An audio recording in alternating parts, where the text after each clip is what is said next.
je m'appelle Guy Laforêt, je suis le directeur général de l'ENAP et le président de la Fédération des sciences humaines et je suis heureux de vous accueillir ici ce matin. The Federation is the voice for close to 100,000 scholars in the field of the humanities and the social sciences and works in partnership with the Social Science and Humanities Research Council of Canada. And today is a great day of celebration of the achievements of the humanities and the social sciences in the federal capital.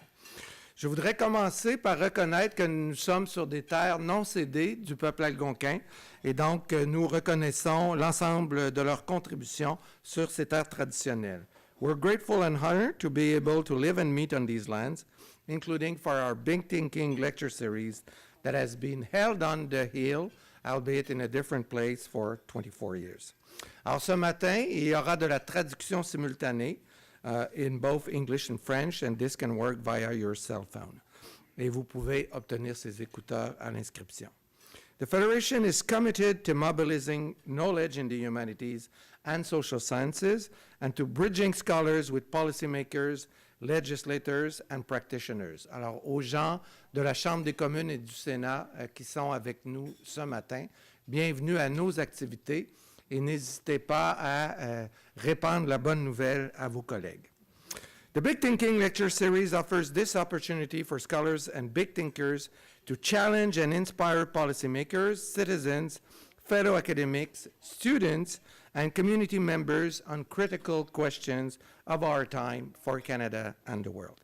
Je voudrais remercier l'honorable Greg Fergus, notre député parrain de la série Voir grand, de même que nos amis et nos partenaires du CRSH pour l'appui à cette série de conférences. Cette année, le CRSH célèbre son 40e anniversaire et nous aurons une conférence, je pense, extraordinaire qui sera autour du thème « Work in a Warming World ». Si nous n'avions pas pensé que ce sujet était d'importance fondamentale, évidemment, après les tornades qui ont affecté la communauté d'Ottawa et de Gatineau ces dernières semaines, nous le saurions encore davantage. Without further ado, I will let the floor to the president of the Social Sciences and Humanities Research Council, Ted Hewitt, who will present our conférencière ce matin. Et la période de questions et de réponses va être animée par Mme Dominique Bérubé, la vice-présidente au programme du CRSH. Monsieur Hewitt.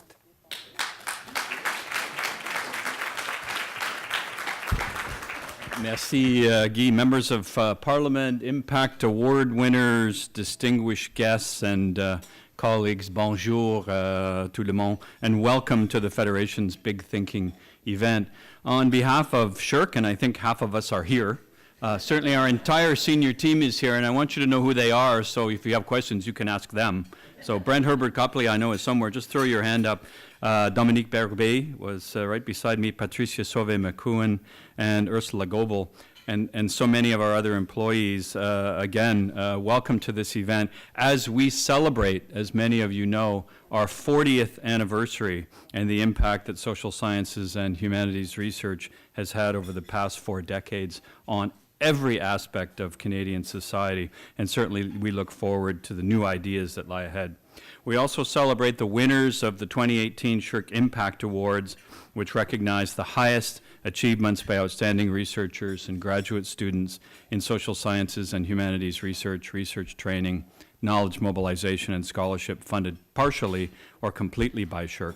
Ces prix témoignent aussi de l'engagement du CRSH à reconnaître et à encourager l'excellence. Cette année, les lauréats sont Monsieur Jean Grandin de l'Université de Montréal, récipiendaire de la médaille d'or. Félicitations, monsieur. Bienvenue.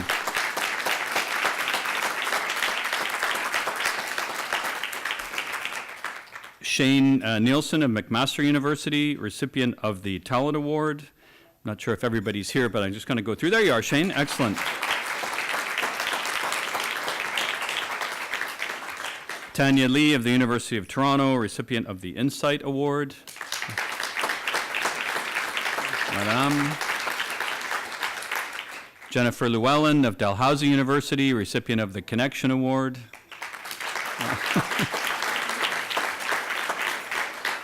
And of course, today's big thinking speaker, Carla Lipsig-Mummé of York University, recipient of the Partnership Award.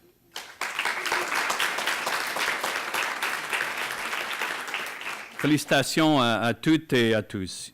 Comme je l'ai dit, il y a donc 40 ans que le Conseil de recherche en sciences humaines existe, and a lot has changed since SSHRC first awarded its scholarships and research grants, and over the past 40 years, all of us can think about the ways that the research landscape has evolved and has been transformed by the application of new methodologies, increasing international collaboration, the inclusion of multiple disciplinary perspectives and multidisciplinary perspectives, the engagement of non-academic sectors in creating and mobilizing knowledge, and all of this helps to better understand people and our ever-changing society. As I mentioned earlier, this year's Partnership Award recipient, Dr. Carla Lipsig-Mummé, is Professor of Work and Labor Studies at York University and was the founding director of the university's Center for Research on Work and Society. The SSHRC-funded projects directed by Dr. Lipsig-Mummé explored ways labor unions and workplaces can help slow global warming. Ces travaux novateurs ont démontré le rôle crucial des milieux de travail et des syndicats en matière de changement climatique, en particulier dans les pays industrialisés. In industrialized countries, workplaces and work produce 80% of greenhouse gas emissions created by human activity. Dr. Lipsig-Mummé has advised policymakers and labor and industry stakeholders around the world. Her research partnerships have involved academics, labor unions, environmental groups, government scientists, legal professionals, and students in Canada, the United States, the United Kingdom, the European Union, Norway, and Australia. Her research career epitomizes partnership engagement, and so we are very pleased that as this year's recipient of the SSHRC Partnership Award, she is able to share her expertise and knowledge with us this morning. So, bienvenue. Carla, Dr. Lipsig-Mummé, et je vais passer la parole à vous. Okay.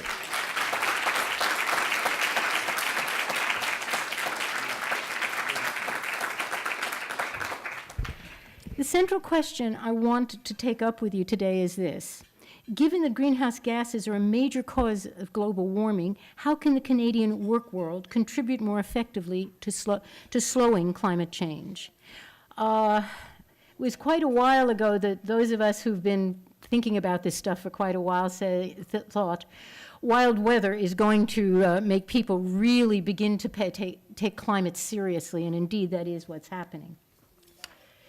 Environment and climate issues have traditionally been the domain of the natural sciences, and it's only recently that climate scientists have been convinced that responding to climate change is necessarily a social and societal issue. But the complexity, destructiveness, and speed of climate change are increasing. Responding to climate change has become an urgent social issue. Recent research by, and this is a figure that Ted has already been brought up. Recent research by the International Labour Organization shows that in industrialized countries, approximately 80% of the greenhouse gases produced by human activity is produced by work itself. And Canada is no exception. The physical and social upheavals of climate change are already changing how we work, where we work, what we produce, and what we can no longer produce.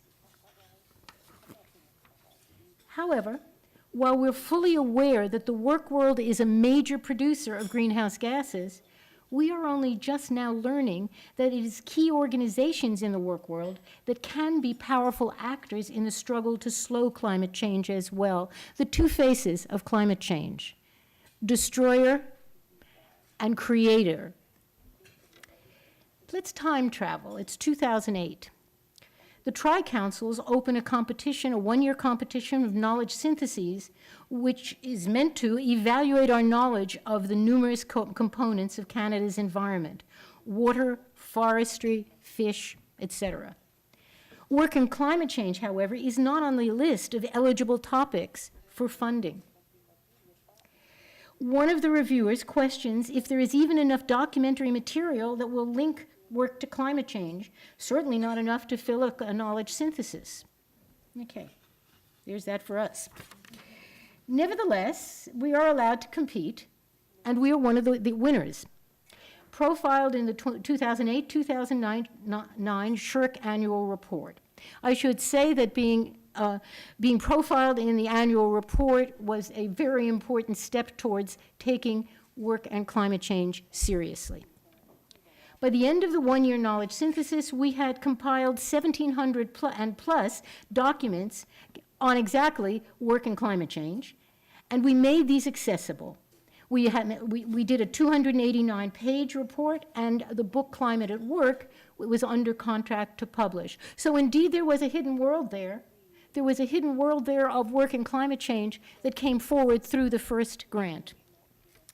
In the knowledge science, project, we had also researched 7 industrial and service sectors.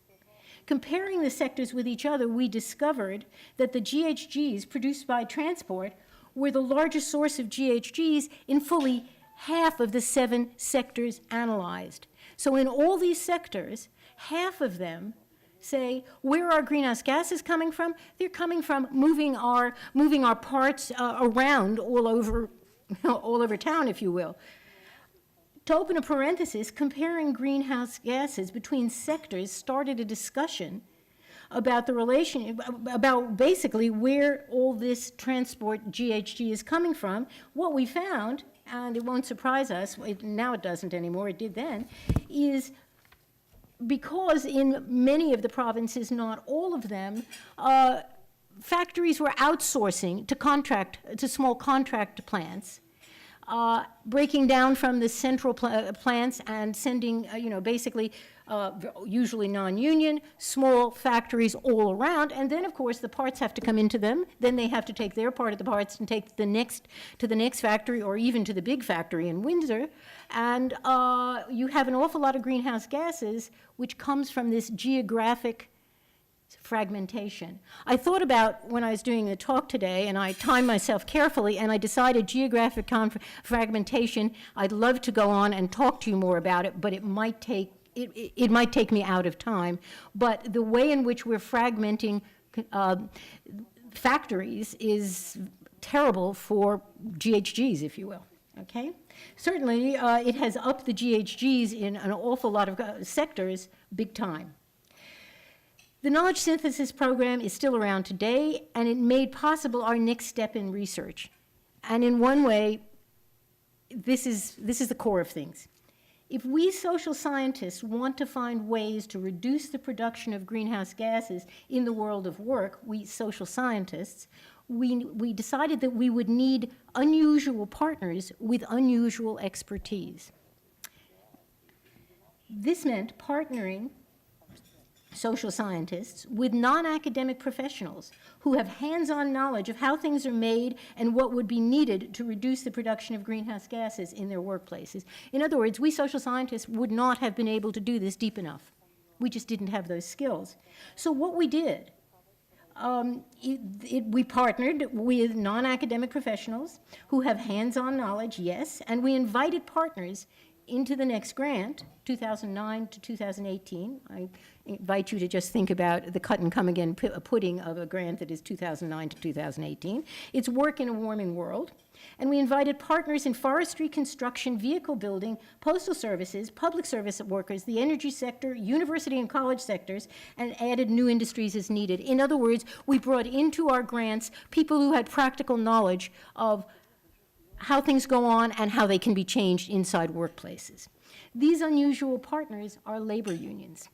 The knowledge synthesis and its documents had demonstrated that in Canada it was the trade unions more than any other organization that was leading the way in teaching workers about slowing the production of greenhouse gases at work. And by this I do not just mean factoring, it's not by a long shot. Think about the lights we don't turn it down in or off in hospitals. And things like this, okay? Labor's climate leadership included, leadership in training climate workers, included basic climate literacy for union members. Basic climate literacy. From the outset, social science research and applied workplace research were integrated. In other words, the folks who built things, the folks who the folks who were social scientists, I was looking for a nice title for us, but I didn't get it. My late husband was an architect, and there would be sometimes very grueling questions, but how did you do that? Do you know how you did that? You know, et cetera. Okay, we'll leave that one. From the outset, where have I left myself? Okay. From the outset, social science research and applied workplace research were integrated. Now we're on our fourth grant on work, labor, and climate change, which will go at least to 2021. Every research sub-project is led by an academic and a partner organization together, and that's been true since the end of the first grant. In other words, everything has both components in it. I want to talk to you, and it's not a full plate, about a range of union-led climate action, education. It's not exhaustive. But to give you a taste of it, and if I do this right, at the end of today, you'll realize just how much there is a quiet spread of climate training, climate education, that we don't usually know a lot about.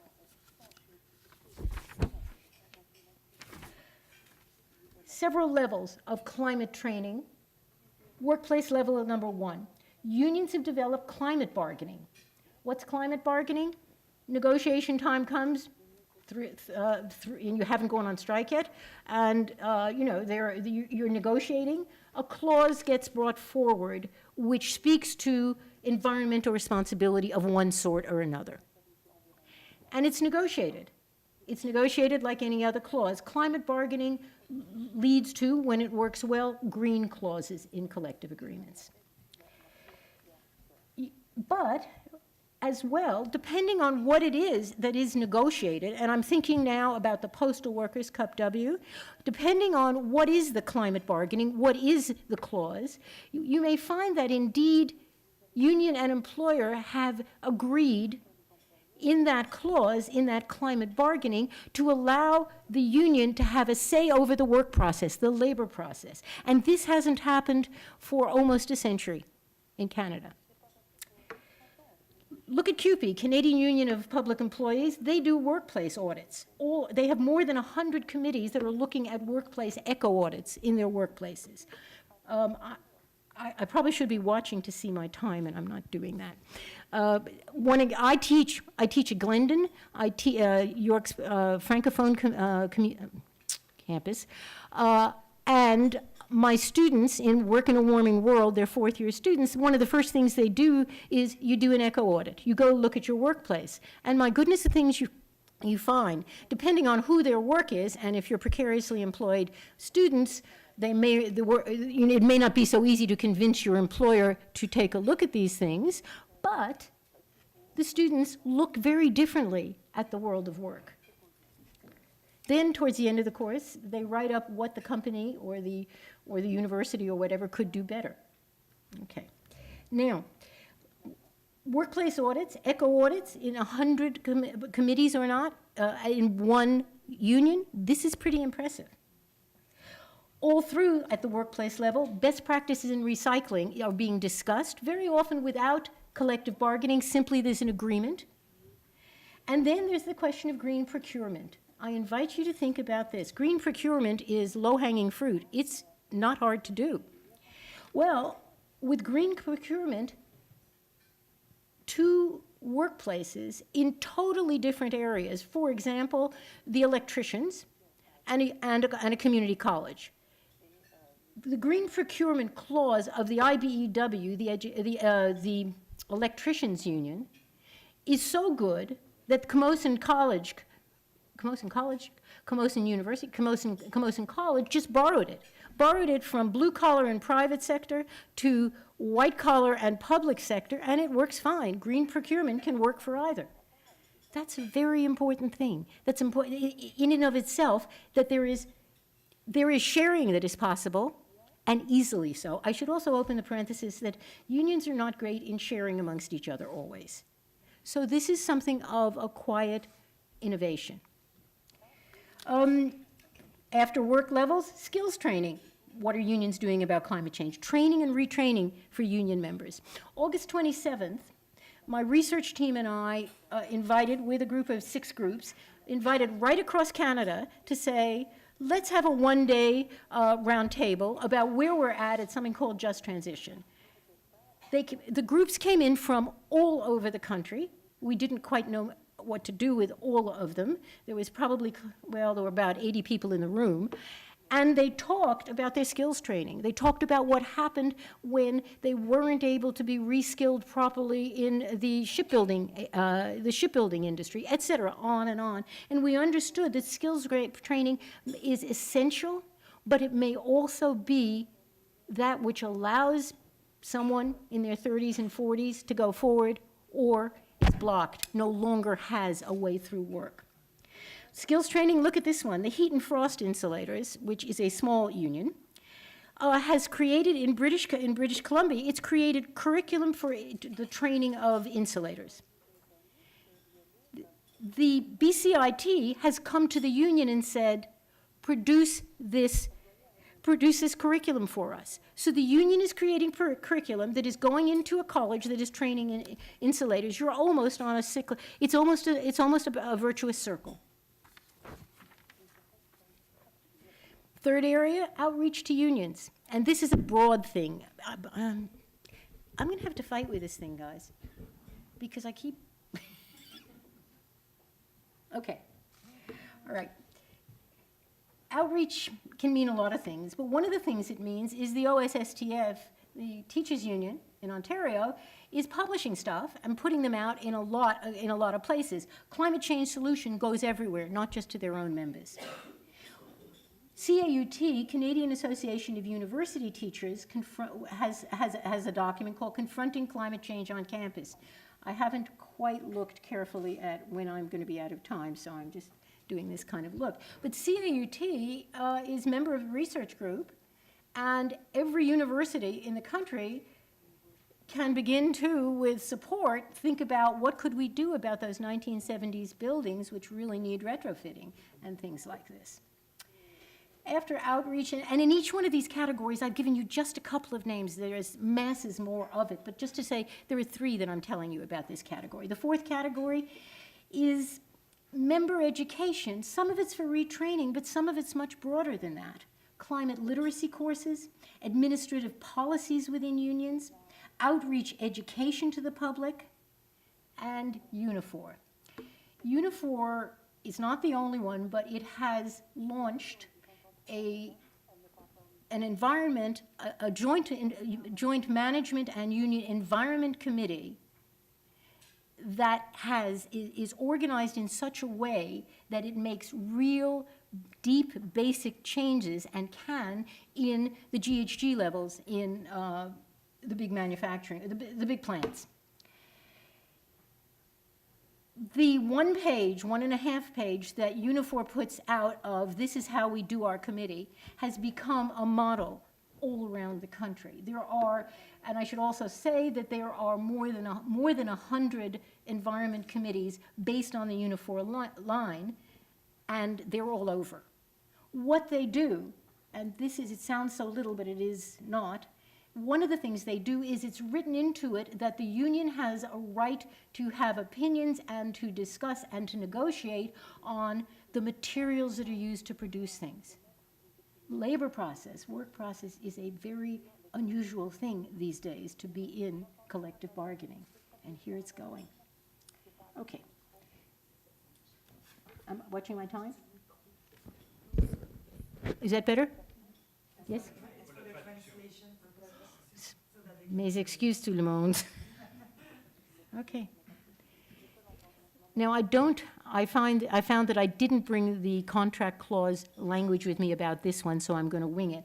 Royal Roads University has a very interesting, very new contract clause, and again, I don't have it in front of me, which goes something like this: with wild weather, with environmental disasters, if workers cannot get to work, they will be paid because of, whatever tornado is in town. I shouldn't joke. The workers will get paid for the time that they cannot get to work. Again, a small thing, but it makes a lot of difference. Also interesting, Cup W, the postal workers, I want to ask how much time I have, because where is Mia? Okay. Oh, 10 minutes. Good. I have an example. I didn't do the thing one usually does, is discreetly take out your wristwatch, put it in front of you, and watch it for a while. Okay. The postal workers, like everywhere in the world, our postal workers are living with much less mail. Okay? The postal workers, Cup W here, looked at what they were dealing with their employer, looking at a whole series of, and undertook a profound rethinking of what postal workers could do more broadly than just delivering mail, what it would take to do it, and what would be most useful. Among the various things they did, they had a brilliant series of suggestions, proposals, many of which are coming forward. Some of them, at least one of them, will be difficult and has been. But what the union did is because there is a global umbrella organization for postal workers around the world, more than 100 unions. First of all, they put out a questionnaire to all these unions and said, what do you do? Do you do this? Do you do that? What's good? What's new? Et cetera, and gathered it. And with us, the research group that I work in, made it into it was a regular questionnaire. It could be, dealt with and published because it was social sciences rigorous. But then they also began gathering creative, unusual ideas. For example, I believe it's Sweden, where the union has bought up, right? I think bought up, a factory to build zero greenhouse gases trucks. There may be little edges to that I didn't do right, I'm not sure. But the point is, they went and did this. They went to France, and they checked whether the French, who have developed a whole series of additional things that the union can do. For example, bring medicine to seniors who are living far away. Make of the postal offices a hub, a community hub in small communities, and a million other things. But never mind a million. What they've done is they've put together a new identification. There's also a proposal for a postal bank, which has been very good for Canada for years. But the idea is this union looked at a whole of their industry and said, how do we repurpose ourselves for a post-mail freedom? Okay. Was that 2 or 5? I can't see it. 5, okay. Do you feel like you're all part of this? Now, and there's more stuff about Cup W, but I better not go into it that way. Okay. When we gathered all these union groups, climate action groups, some First Nations groups on August 27th, we heard a quite wonderful story. This was an FTQ, in other words, a Quebec. It's in QP. It's in QP of all reasons, but it's a construction firm. It makes bathroom products of glass, sells in the U.S., in Canada, whatever. Faced with threats that it couldn't compete in the market, the workers, and again, this is QP. The workers developed a relationship with their employer which introduced increasing numbers of interesting green products, green ways of producing the products. They worked together to spread their market. The workers' wages went up, not down, and it goes on from there. It is, we have it on, we taped the presentation of it, we have it. It is an extraordinary example, and as much as I tried, I could not be cynical about it. I'm going to skip many, I have another 7 of them, but let me just mention that unions are starting to look at divestment of pension funds and investing in green activities. One of the fastest, is this one? Yes. One of the fastest growth union-led environmental activities is trying to use the environment committees to change the products and change the way the plants are used, the way they work. And that is spreading, but it's the most complicated of relationships you can have. I will mention this, though. This one's not, that comes up, and it's kind of in the wrong place, but it'll do.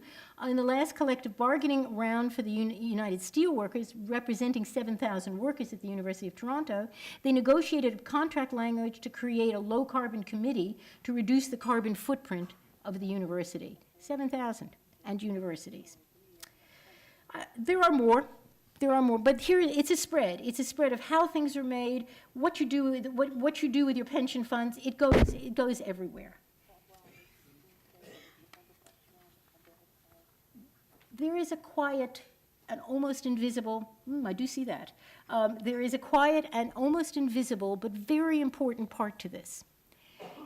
About 4 years ago, 2014, we created databases.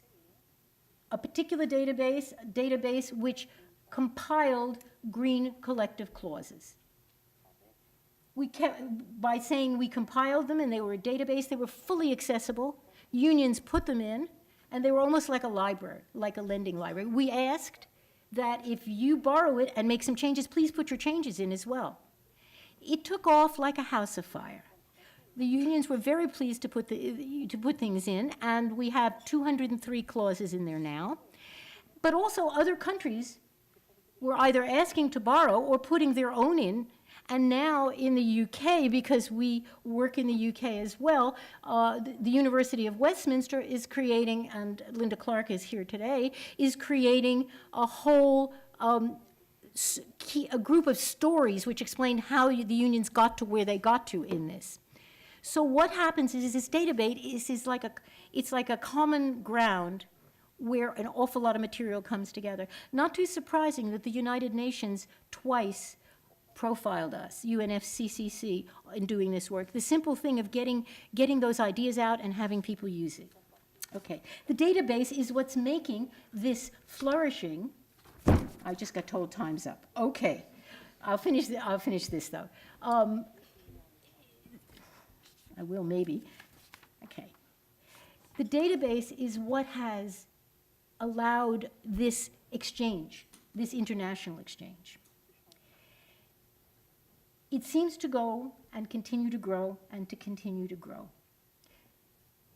I'm thinking now that something like the database, we need to do it. We say we are starting it on curriculum, on climate literacy for workers of all sorts. And indeed, we are funding unions producing climate literacy for first-year workers. But what are the important things that I'd like you to take away with you? I've focused on the unions because people never think of them for doing it, and then we find that they are doing it more than almost any other group. Labor unions have been broadening their ways of slowing climate change over a number of years. What the unions know and want to import is of great value for the wider community. As well as their basic skills, this is what I want you to take away with you. Labor unions have an additional organizational skill. Union members know how to spread what they know, to work with other groups, and to draw the community into the struggle to slow climate change. Businesses actually cannot engage the community the way unions do, and neither can governments. If I had a next decade list, and I've had only one choice of what to put on that list, it would be this: universal climate literacy to be taught to everyone of every age. Thank you.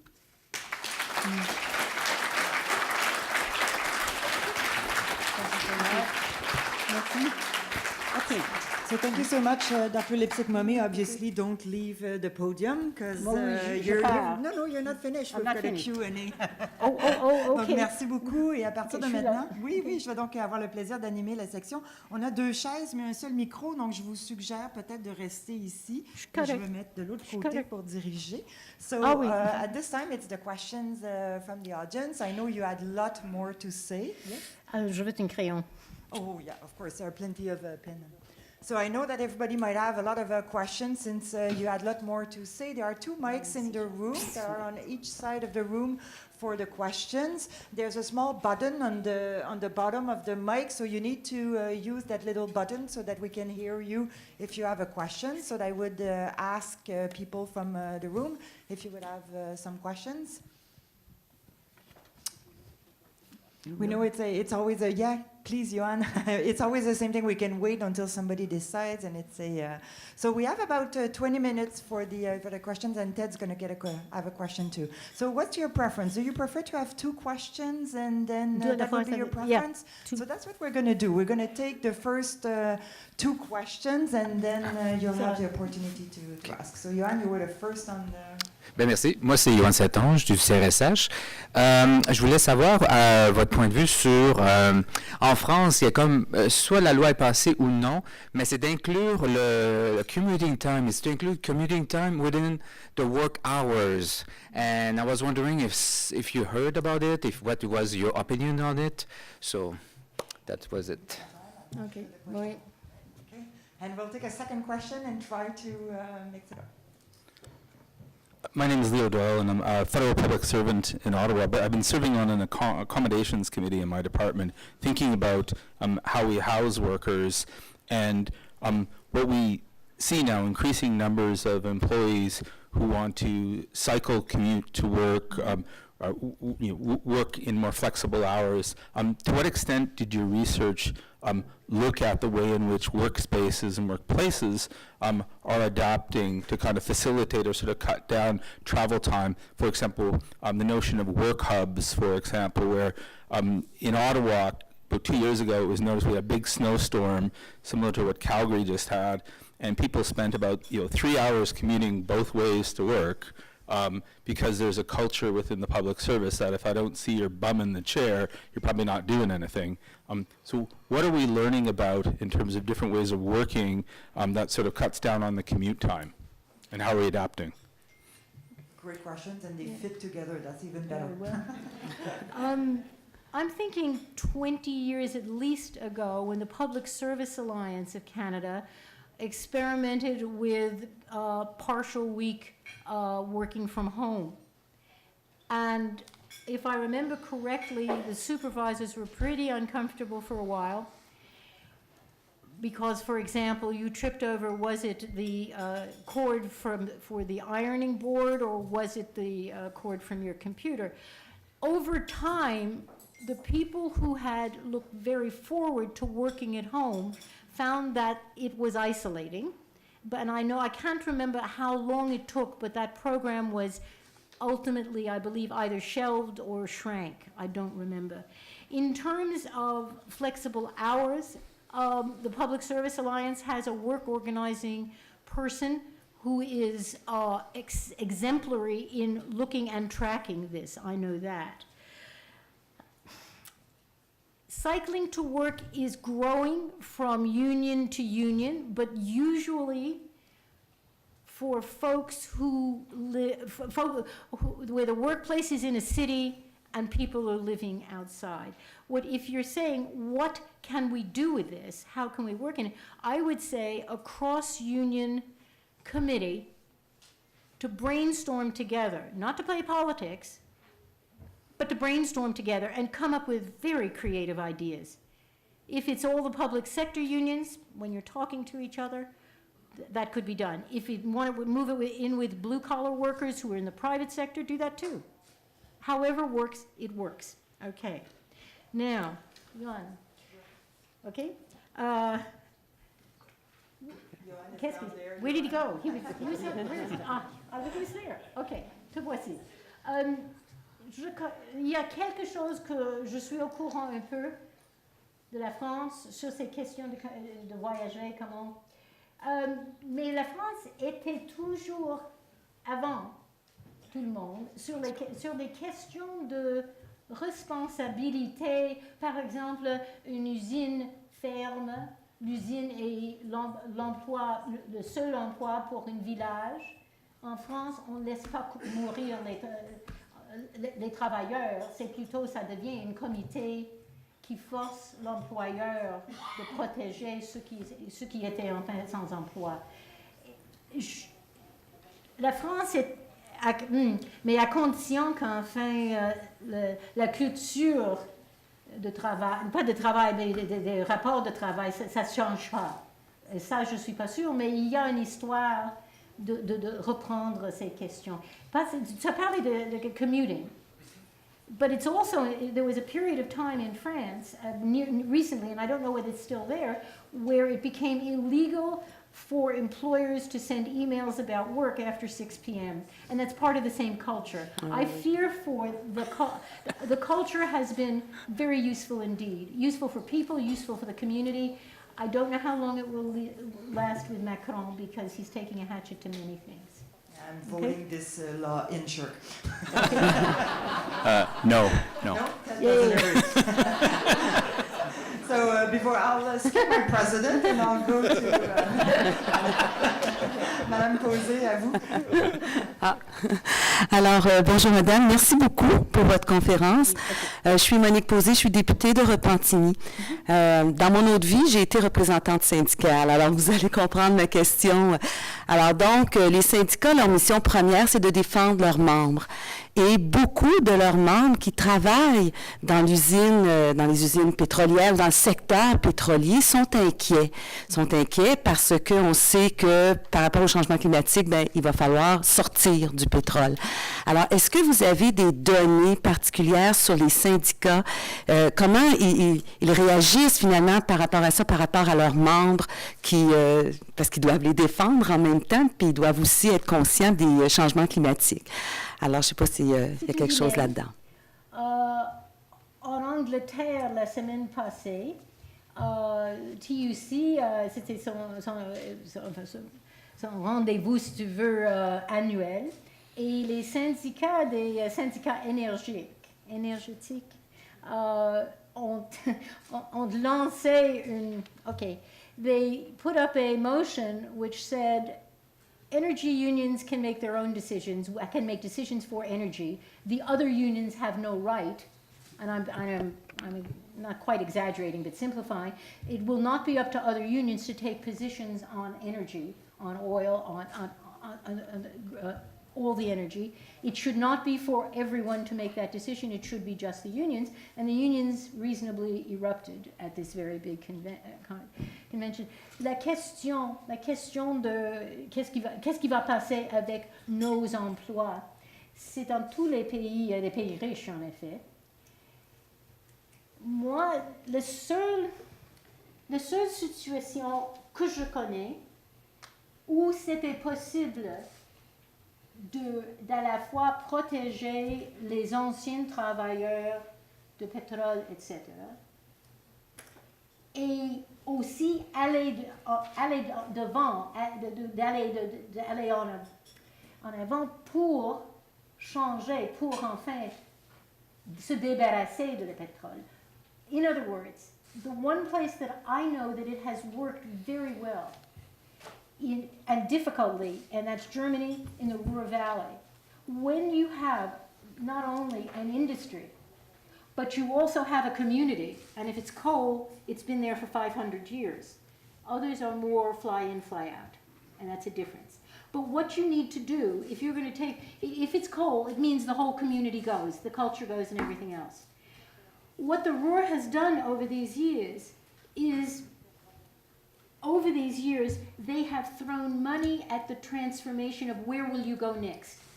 The government has given enough money so people can be retrained, can retire, can live decently if they're going to be out of work. And then transformed this whole, but the workers have been comfortable with it over time, and I'll tell you why and how. And then you transform, and the Ruhr is now becoming a region, as far as I understand, of universities and colleges. So it couldn't be coal, it couldn't be anymore. And instead of having having a fight over it, a destruction over it, instead you make spaces that people will want to pick up or be comfortable picking up. And usually it's for people who are older and have used their bodies a great deal, in work, and their bodies would like maybe, a break. But it is two things: government money and big time and a lot of creativity. And the Ruhr, instead of hating everybody, has gone to Gippsland in Australia to help the Gippsland coal workers work out how they're going to have a just transition, and a green just transition. Maintenant, je sais ce que j'ai fait. J'ai pas pris deux. Hein? Non, okay. On va continuer. Préférez-vous le micro comme ça? No, I'm okay, I think. Thank you so much. Okay. So I'm going to go to the other mic. Okay, merci Dominique. We're going to talk about the email thing a little bit later. But, Madame, est-ce que vous pouvez parler un peu à propos de l'implication de l'élection des gouvernements apparemment opposés de ces idées ici au Canada? And I'm speaking particularly of provincial governments, and how this is playing with unions. And I don't want to, mention any by name or, I don't. I can do it for you. Go ahead. Okay, merci, Madame. C'est gentil. If I understand correctly, what we are wondering is, what are we doing with governments at level of federal government and level of provinces, which have absolutely different ideas about what to do about climate change? Well, I'm trying to think about how polite I have to be. We are in a time in an increasing number of countries in which simple democratic institutions are fragile, and we never knew it. I'm thinking about the ability to use the notwithstanding clause, which can just throw you can use that to break down all kinds of things that were elected. This is unparalleled and probably huge. Ted, I'm not sure, Ted, that I'm answering what can be done because it's so scary. Do I have a clever idea for you? No, not at the moment. Probably I'll come back in with it. You have the day to think about it. Yeah, and some of the things I might tell you, you might not want me to tell you here. Okay? So we'll go to the, thank you so much. We'll go to the next question. Okay. Merci. Donald Lafleur, Canadian Labour Congress. I'm an executive vice president, and I've worked with Carla for many years since the start of Work in a Warming World. Merci de ta présentation.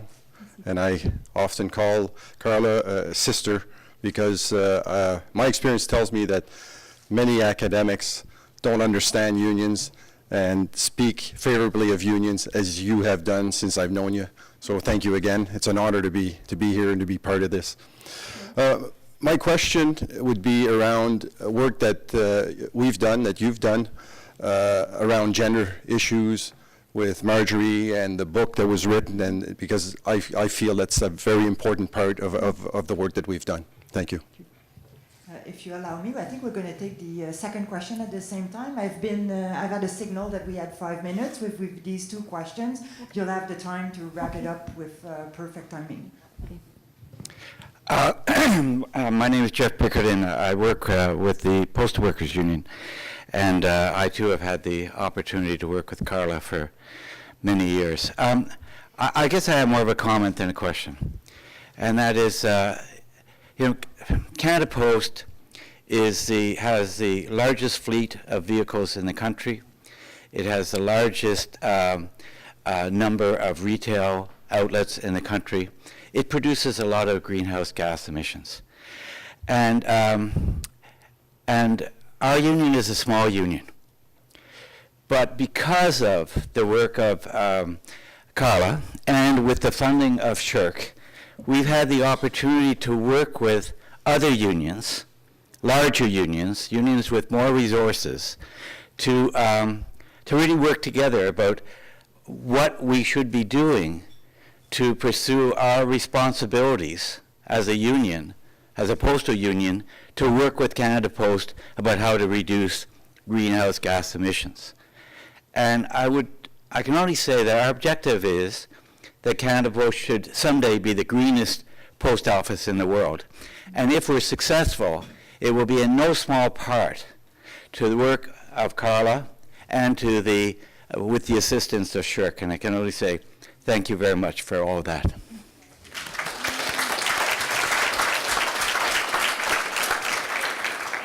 Can I have one last word on that? Not an overarching one, I promise.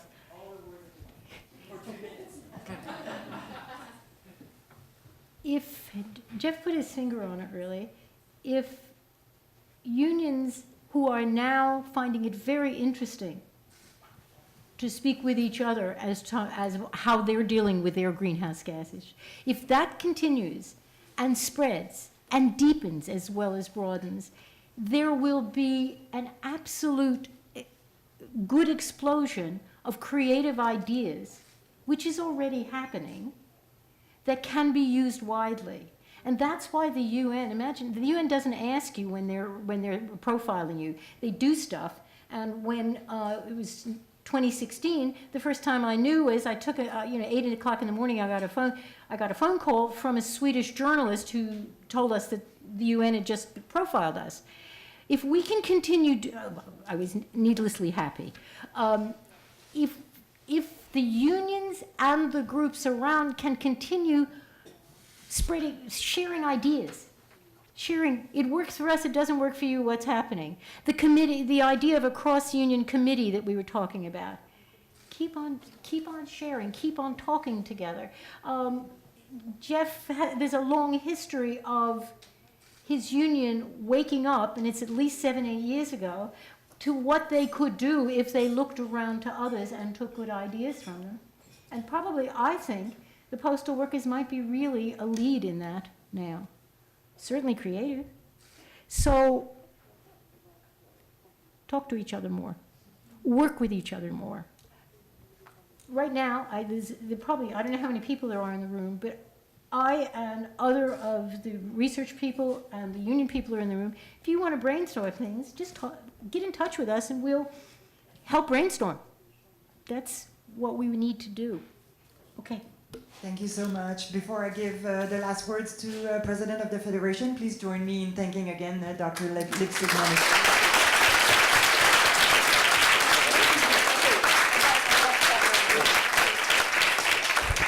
Merci à tout le monde d'avoir été ici ce matin. Carla, il ne faut pas aller trop loin because I have a gift for you on behalf of SSHRC and the Federation. So please accept this modest gift from us.